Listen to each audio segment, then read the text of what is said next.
Alese, mâine, 10 august, nu este o promisiune că cerul a programat un eveniment garantat pentru tine, dar poate deveni un moment serios de recunoaștere.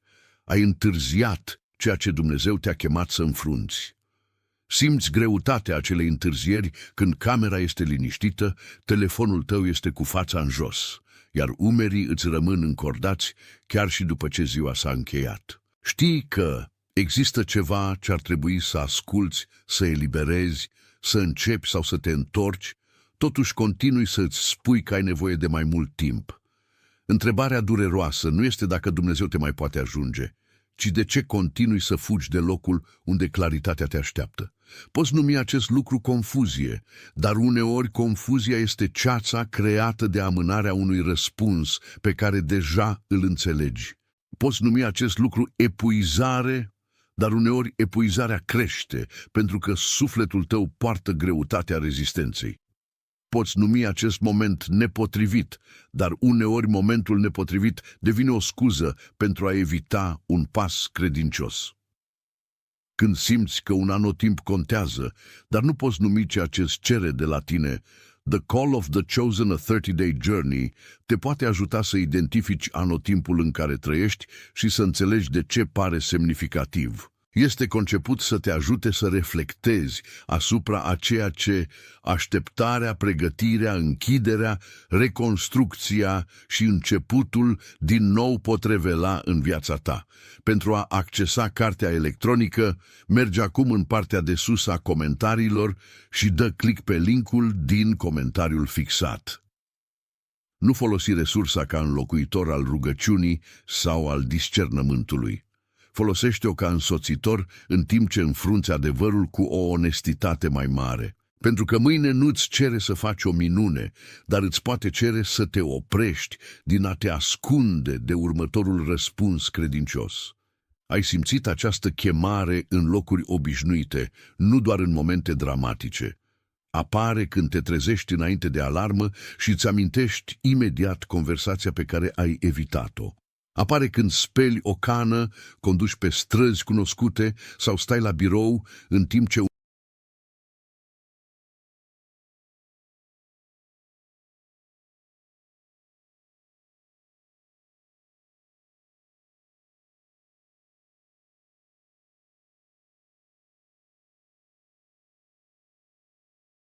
Atenție, trebuie să te pregătești. Am pregătit conținut exclusiv pentru cei care simt că au fost puși deoparte pentru ceva mai mare, dar trăiesc înconjurați de zgomot, distrageri și supraîncărcare mentală. Este o călătorie de 30 de zile care îți va transforma viața. Un drum ghidat pentru a-ți întări mintea și a te pregăti pentru ceea ce urmează, cu practici zilnice de concentrare, limite și disciplină. Nu mai negocia cu zgomotul. Învață să identifici distragerile înainte să te controleze și întărește-ți puterea mentală, disponibil, și în versiune audio imersivă. Peste 10.000 de cititori și-au transformat deja viața prin intermediul călătoriei de 30 de zile. Mii de oameni au început deja această transformare. Oameni ca tine, cărora le era de ajuns să trăiască în ceață. Oameni obișnuiți care au decis să nu mai accepte haosul mental.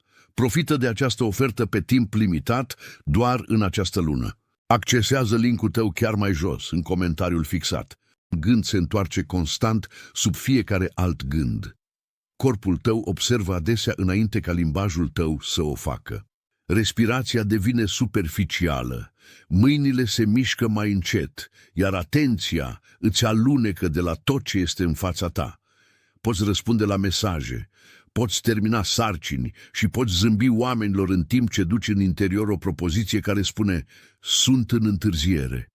Această propoziție nu înseamnă neapărat că ți-ai ratat întregul scop. Poate înseamnă că ai recunoscut o direcție și nu ai onorat-o încă. Există o diferență între a fi întârziat și a fi descalificat. Întârzierea poate deveni un loc de învățare când te oprești din a o apăra, dar întârzierea poate deveni și o cameră familiară, una unde pereții sunt construiți din explicații rezonabile, iar ușa rămâne deschisă doar pentru că îți este frică să treci prin ea. Chemarea lui Dumnezeu nu este întotdeauna suficient de puternică pentru a-ți copleși scuzele. Uneori devine clară prin revenirea constantă a ceea ce încerci mereu să îngropi. Mesajul de mâine nu este că fiecare persoană aleasă trebuie să se grăbească în fiecare oportunitate sau să ia decizii nesăbuite sub presiune spirituală. Mesajul este că urgența sfântă este diferită de panică. Panica cere mișcare imediată pentru că se teme să piardă controlul. Urgența sfântă invită la mișcare onestă pentru că recunoaște responsabilitatea. Poate fi nevoie să te ceri iertare, să te pregătești, să studiezi, să pleci, să începi, să te odihnești, să vorbești sau să recunoști în sfârșit că un capitol s-a încheiat. Poate fi nevoie să te oprești din a aștepta încrederea perfectă înainte de a face un pas credincios. Poate fi nevoie să distingi vocea fricii de direcția liniștită care rămâne după ce frica a vorbit. Aceasta este ceea ce poate reprezenta data, nu un eveniment supranatural garantat, ci un marker care te ajută să-ți examinezi ascultarea. Poți întreba ce s-a tot repetat, ce s-a format, ce ai evitat și ce acțiune ar aduce viața ta într-o integritate mai mare. Poți învăța că pregătirea nu este absența tremurului. Pregătirea este dorința de a te mișca tremurând, refuzând în același timp să lași frica să ia fiecare decizie. Chemarea poate să nu explice întregul drum. Poate pur și simplu face următorul pas imposibil de ignorat. Imaginează-ți dimineața sosind cu o lumină palidă pe podea.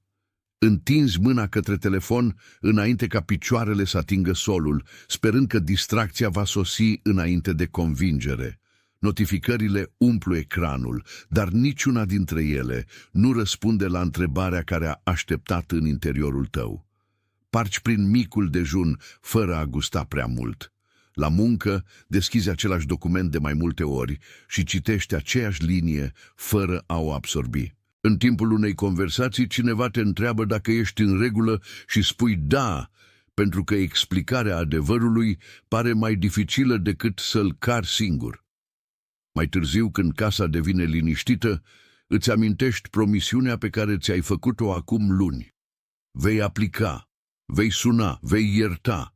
Vei opri revenirea la același model dăunător, îi vei da lui Dumnezeu atenția ta onestă, promisiunea rămâne, dar scuzele tale au devenit mai șlefuite, așa se simte adesea întârzierea.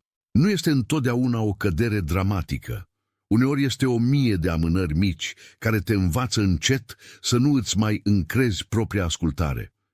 Totuși, chemarea rămâne capabilă să te găsească în acea cameră. Prima mișcare către Dumnezeu poate fi la fel de simplă ca oprirea zgomotului și admiterea, fără performanță. Știu ce am întârziat. Nu greșești când observi că anumite anotimpuri poartă o greutate neobișnuită. Nu ești superior pentru că te simți trezit și nu ești părăsit pentru că te simți nesigur. Discernământul necesită umilință pentru că aceeași presiune interioară poate veni din surse diferite. O responsabilitate autentică poate fi incomodă, dar la fel poate fi și o cerere nesănătoasă. O schimbare necesară poate implica frică, dar frica singură nu dovedește că o schimbare este corectă. Trebuie să înveți să examinezi rodul unei direcții. Te mișcă spre adevăr, răbdare, responsabilitate și iubire sau spre compulsie, mândrie, secret și rău? Îți oferă un pas următor mai clar sau creează cereri frenetice care nu lasă loc înțelepciunii? Viața aleasă nu este o viață fără întrebări. Este o viață care refuză să facă din confuzie casa sa permanentă. Când ai așteptat fără să înțelegi ce înseamnă așteptarea, The Call of the Chosen, a 30-day Journey oferă o cale întemeiată de a distinge așteptarea de pregătire, închiderea de redirecționare, reconstrucția de un nou început. Mulți cititori care au ajuns simțindu-se confuzi sau obosiți să aștepte au spus că materialul i-a ajutat să înțeleagă mai clar anotimpul lor, să-și organizeze rugăciunile sau să nu mai interpreteze fiecare tăcere ca părăsire. Pentru a accesa cartea electronică, Mergi acum în partea de sus a comentariilor și dă click pe linkul din comentariul fixat. Apoi întoarce-te la întrebarea de sub presiune. Care este cel mai credincios lucru pe care îl poți face cu ceea ce deja știi? Acea întrebare te va proteja atât de pasivitate cât și de panică. Prima opoziție pe care o înfrunți poate să nu pară deloc spirituală. Poate părea ca o defilare infinită, treburi inutile, comparație constantă sau un program supraîncărcat care nu lasă niciun spațiu liniștit. Zgomotul devine util fricii pentru că zgomotul împiedică examinarea. Dacă consumi mereu o altă opinie, nu trebuie niciodată să îți auzi propria conștiință clar. Dacă îți măsori mereu viața în raport cu progresul vizibil al altcuiva, poți evita administrarea responsabilităților din fața ta. Comparația îți spune că ești în întârziere pentru că altcineva este în față. Rușinea îți spune că, pentru că ești în întârziere, nu există niciun motiv să începi. Ambele voci vor același rezultat: paralizia. Dar faptul că o altă persoană a mers înainte nu dezvăluie calendarul ascultării tale. Nu ești chemat să imiți ritmul altei persoane. Ești chemat să răspunzi adevărului pus în fața ta. Presiunea de a alerga fără să înțelegi poate fi la fel de periculoasă ca obiceiul de a nu te mișca niciodată. Prin urmare, încetinește suficient pentru a identifica porunca, dar nu încetini doar pentru a continua să negociezi cu ea. Înțelepciunea nu este întârziere nesfârșită. Înțelepciunea este atenție clară urmată de acțiune credincioasă. Gândește-te la Iona, care a auzit o direcție și a fugit în direcția opusă, pentru că ascultarea îi confrunta preferințele. Povestea lui nu este utilă pentru că te face să te simți superior față de el. Este utilă pentru că dezvăluie cât de repede o persoană poate construi o rută departe de o sarcină dificilă. Iona s-a urcat pe o corabie, a intrat într-un mediu diferit și a încercat să doarmă prin consecințele evitării sale. Poate nu ești pe o corabie, dar poți crea aceeași distanță prin agitație, divertisment, resentiment sau planificare constantă. Te poți mișca fizic rămânând în interior nehotărât. Poți numi acest lucru pregătire când de fapt te protejezi de expunere. Poți numi acest lucru răbdare când de fapt aștepți ca sarcina să devină mai ușoară. Totuși Dumnezeu l-a întâlnit pe Iona în mijlocul fugii sale, fără a trata fuga ca sfârșitul poveștii sale. Aceasta nu înseamnă că fiecare impuls interior este o poruncă divină. Înseamnă că corectarea onestă rămâne posibilă după întârziere. În viața ta obișnuită, ascultarea poate arăta ca deschiderea documentului dificil, spunerea adevărului fără cruzime, căutarea unui sfat înțelept sau luarea unui pas mic spre munca pe care o tot amâni. Chemarea devine adesea mai clară după ce mișcarea începe. Când ignori în mod constant un semnal semnificativ, lumea ta interioară se adaptează la ignorare. La început, rezistența se simte ascuțită. Mai târziu, devine normală. Nu mai întrebi de ce ești neliniștit, pentru că neliniștea a devenit parte din mobilierul vieții tale.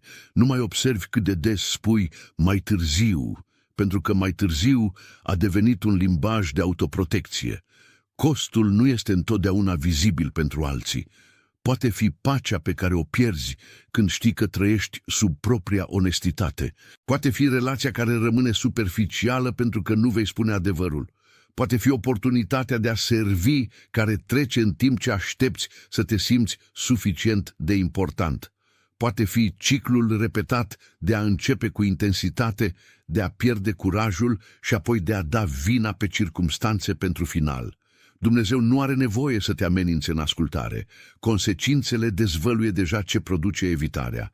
Cu cât refuzi mai mult să examinezi chemarea, cu atât cheltui mai multă energie menținând refuzul. Dar în momentul în care numești modelul, creezi loc pentru un alt răspuns. Poate ești în întârziere, dar nu ești dincolo de atingerea harului. Chemarea încă întreabă ce vei face acum. Data de mâine poate deveni o linie liniștită în nisip, Nu pentru că calendarul controlează pe Dumnezeu, ci pentru că atenția se schimbă când marchezi un moment. Poți aminti ziua ca ziua în care te-ai oprit numind întârzierea înțelepciune. Poți aminti ziua ca ziua în care ai recunoscut că a fi ales nu este o insignă a superiorității, ci o responsabilitate de a răspunde cu umilință.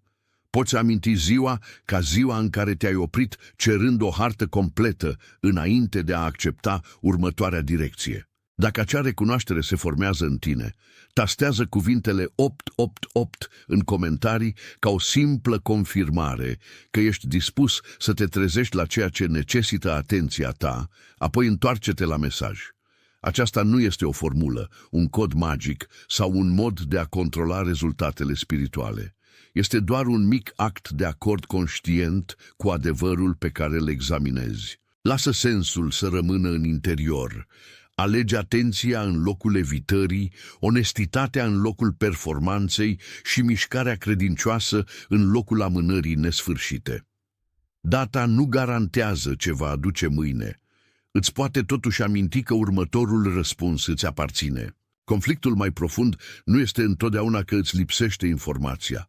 Uneori știi suficient pentru a începe, dar continui să cauți o versiune a certitudinii care elimină tot riscul. Vrei un semn atât de inconfundabil încât ascultarea să pară calcul în loc de încredere. Vrei ca fiecare persoană să aprobe, fiecare ușă să se deschidă și fiecare emoție să se stabilească înainte de a acționa.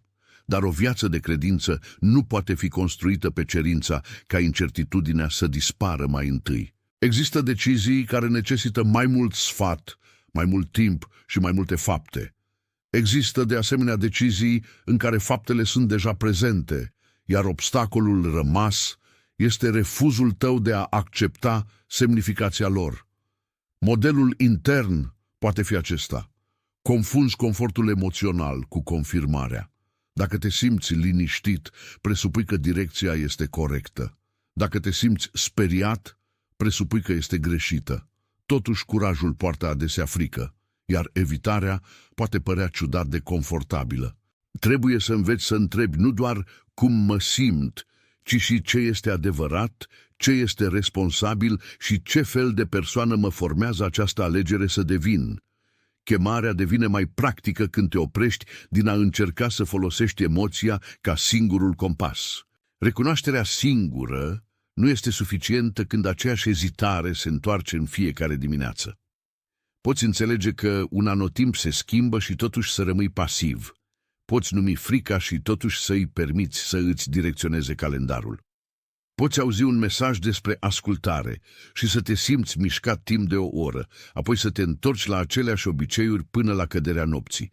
De aceea un pas următor clar contează mai mult decât un moment emoțional dramatic. Când ești obosit, să recunoști modelul fără să știi cum să răspunzi, The Call of the Chosen, a 30-day journey, poate servi drept însoțitor practic pentru reflecție, rugăciune, discernământ, decizii zilnice și identificarea următorului pas credincios. Te poate ajuta să separi o precauție onestă de o reacție determinată de panică și să transformi o povară vagă într-o întrebare pe care o poți examina responsabil. Îi poți folosi perspectiva în timp ce stai la masa din bucătărie, treci printr-o după-amiază dificilă sau te pregătești pentru o conversație pe care ai amânat-o.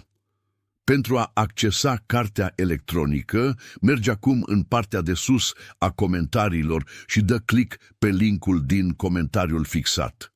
Apoi lasă înțelegerea să te întoarcă în viața ta reală, pentru că înțelegerea devine de încredere când schimbă modul în care vorbești, alegi, aștepți și acționezi. Chemarea nu-ți cere să devii impresionant peste noapte.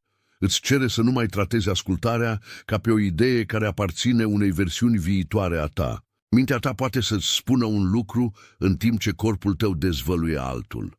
Raționamentul tău poate spune că totul este în regulă, în timp ce maxilarul îți rămâne încordat și stomacul îți rămâne tulburat ori de câte ori apare un anumit subiect. Acea reacție fizică nu dovedește automat că Dumnezeu te îndreaptă.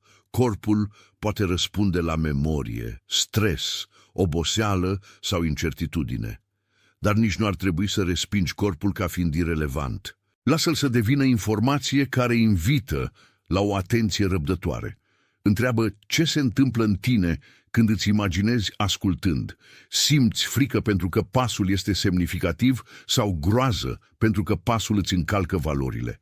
Simți tristețe pentru că un anotimp se încheie sau ușurare pentru că în sfârșit admiți adevărul?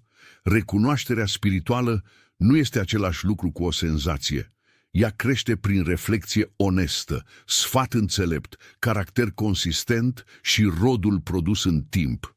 Mintea ta poate aduna fapte, corpul tău poate semnala tensiune, iar spiritul tău poate căuta integritate. Niciuna dintre acestea nu ar trebui să fie venerată ca o voce infailibilă.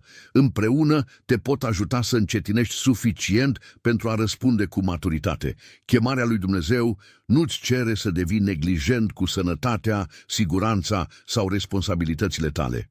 Credința și înțelepciunea nu concurează.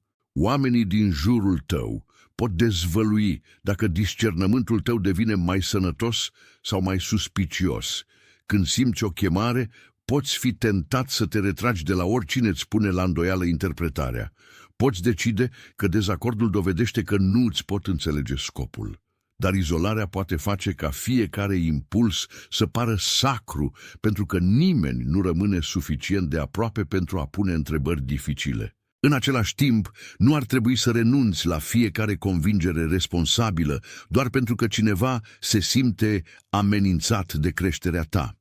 Discernământul nu înseamnă să asculți de cea mai gălăgioasă persoană din cameră. Înseamnă să examinezi motivele, să asculți fără a renunța la judecată și să observi dacă persoanele în care ai încredere încurajează adevărul mai degrabă decât dependența. Unele relații pot avea nevoie de o limită mai clară, altele pot avea nevoie de o conversație mai onestă. Poți descoperi că o persoană nu se opunea chemării tale, reacționa la modul în care frica te-a făcut să o comunici. Poți descoperi și că cineva beneficiază de întârzierea ta pentru că creșterea ta ar schimba aranjamentul dintre voi. Ambele posibilități merită răbdare, nu acuzație imediată. Lasă-ți răspunsul guvernat de claritate în loc de suspiciune. O chemare autentică nu te face crud. Te învață să devii mai adevărat fără a pierde compasiunea. Opoziția reușește adesea făcând urgențe mai mici să pară mai importante decât responsabilitatea centrală. E-mailul poate aștepta, dar îi răspunzi pentru că pare mai ușor decât să începi munca. Conversația dificilă poate aștepta, dar reorganizezi un sertar pentru că ordinea îți oferă un simț temporar al controlului.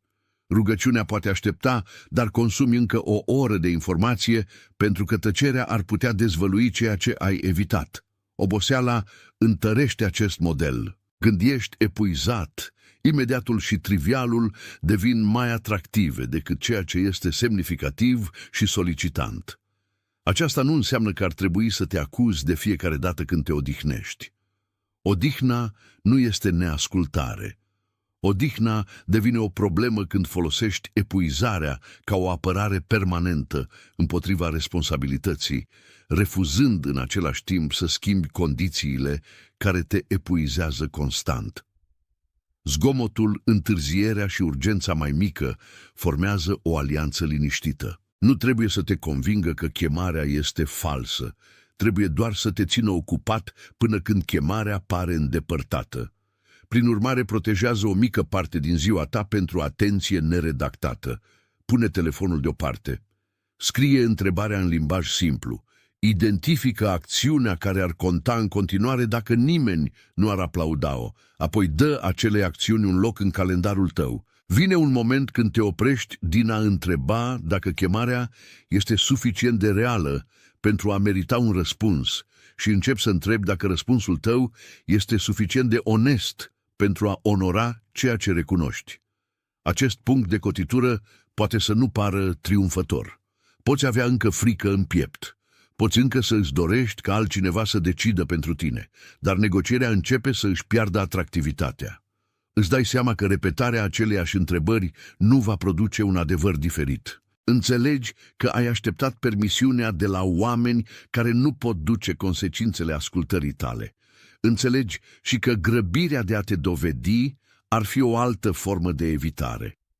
Calea credincioasă este mai liniștită. Spune, nu voi face din aceasta o problemă de imagine. Spune, voi face ceea ce este al meu fără a cere control asupra rezultatului. Spune, pot fi în întârziere și totuși să devină adevărat astăzi. 10 august poate reprezenta acel punct de cotitură pentru tine.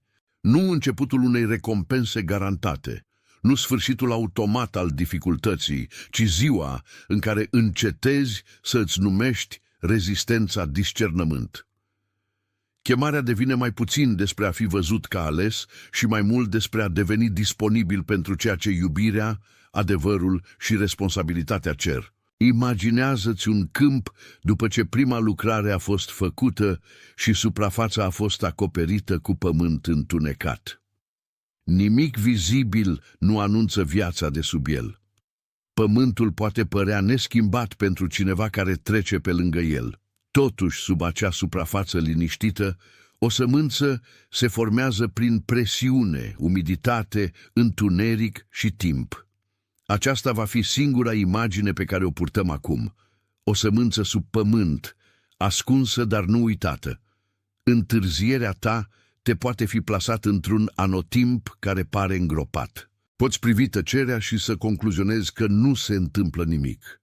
Poți privi lipsa de mișcare vizibilă și să presupui că chemarea a dispărut. Dar ascunderea nu este automat părăsire. O sămânță nu își dovedește viața apărând în fiecare dimineață. Primește ceea ce are nevoie într-un loc unde aplauzele nu o pot ajunge. În același mod, unele părți ale ascultării tale s-au dezvoltat departe de recunoașterea publică. Ai învățat răbdarea prin îndatoriri obișnuite. Ai câștigat compasiune prin răni pe care nu le-ai ales.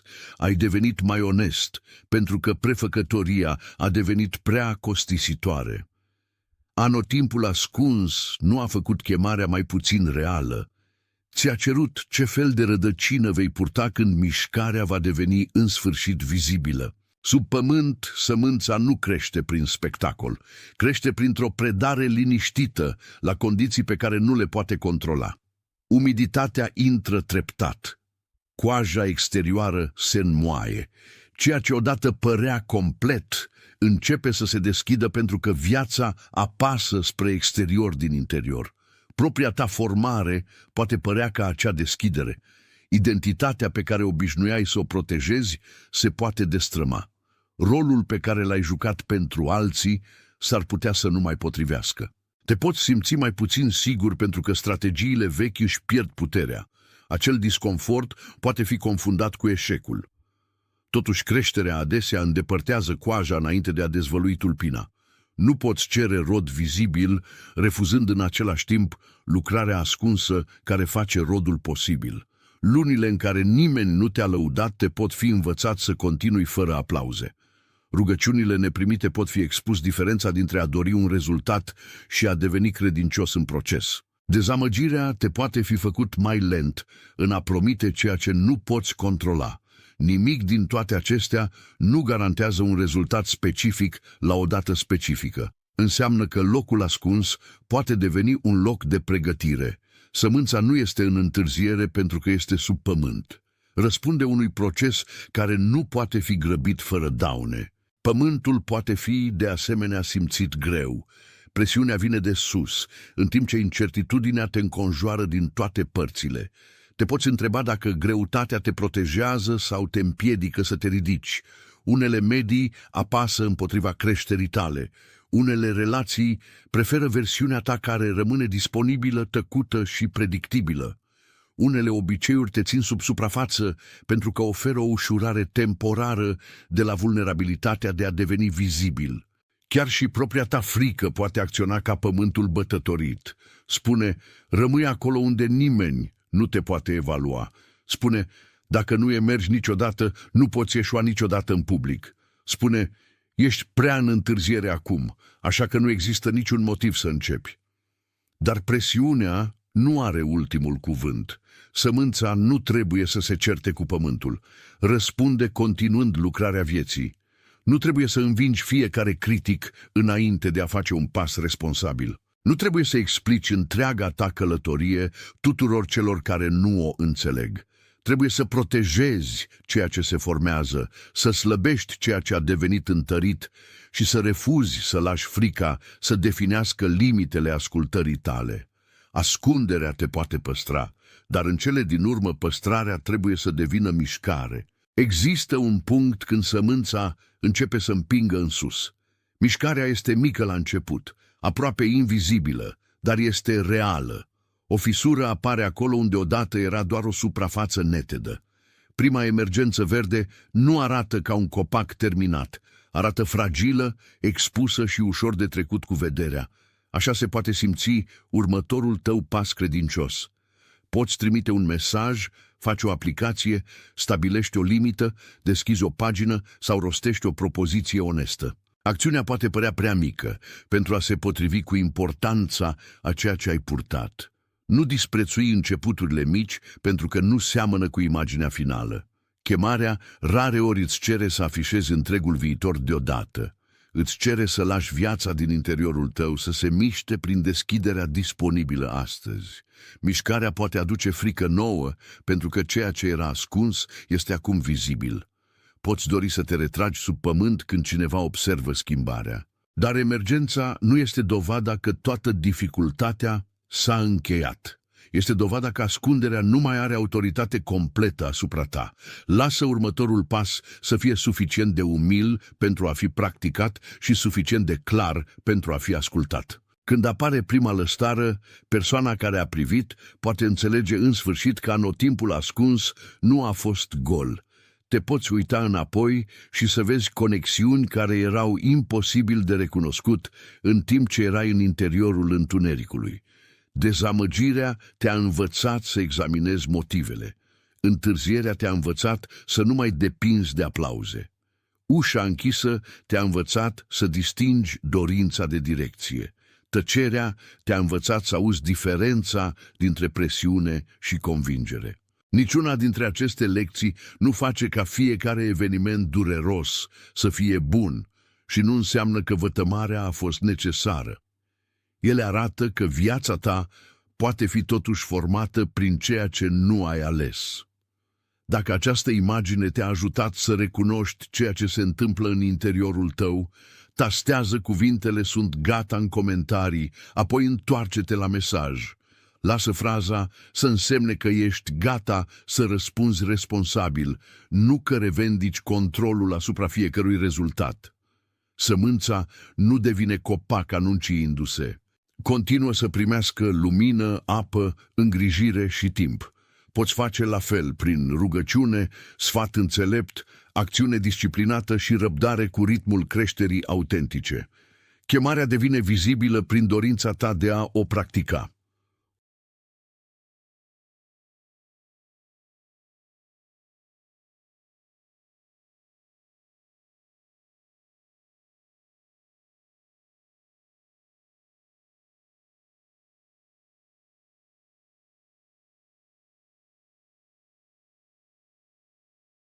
Atenție, trebuie să te pregătești. Am pregătit conținut exclusiv pentru cei care simt că au fost puși deoparte pentru ceva mai mare, dar trăiesc înconjurați de zgomot, distrageri și supraîncărcare mentală. Este o călătorie de 30 de zile care îți va transforma viața. Un drum ghidat pentru a-ți întări mintea și a te pregăti pentru ceea ce urmează, cu practici zilnice de concentrare, limite și disciplină. Nu mai negocia cu zgomotul. Învață să identifici distragerile înainte să te controleze și întărește-ți puterea mentală, disponibil. Și în versiune audio imersivă, peste 10.000 de cititori și-au transformat deja viața prin intermediul călătoriei de 30 de zile. Mii de oameni au început deja această transformare. Oameni ca tine, cărora le era de ajuns să trăiască în ceață. Oameni obișnuiți care au decis să nu mai accepte haosul mental. Profită de această ofertă pe timp limitat doar în această lună. Accesează linkul tău chiar mai jos, în comentariul fixat.